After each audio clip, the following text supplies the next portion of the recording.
Today, we are going to talk about the dominant dogma that shares you must earn your belonging with your mind. This is the narrative that asks humans to earn their belonging by fitting in with how their mind functions. This most prominently impacts individuals with more neurodivergent traits, who identify as neurodivergent, those struggling with mental health, and those who identify as highly sensitive. While every individual and their path is unique, many folks begin to experience this as soon as social engagements begin. From playdates as children up through workplace interactions as adults, there are social norms that tend to guide human behavior. On one hand, these unspoken rules can support positive relationship encounters, where folks with similar brain chemistry, upbringing, and gut microbiomes relate to one another and develop connection. However, when any difference, including but not limited to neurodivergence, comes into play, these unspoken rules can cause misunderstandings, exclusion, and polarization.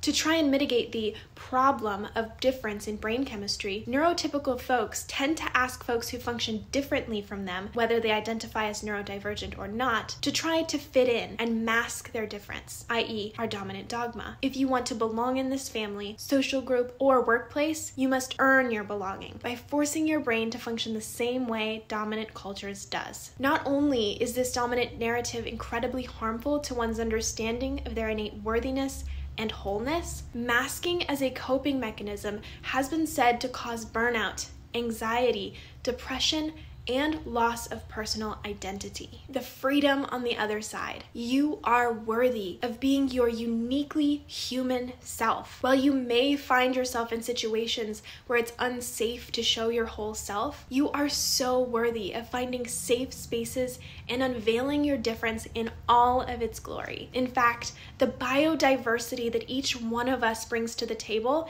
is crucial to a thriving society and planet. We are nature, and just as nature craves a biodiverse ecosystem, we also need a biodiverse ecosystem in how our lives are lived, how our brains function, and how our personalities unveil themselves.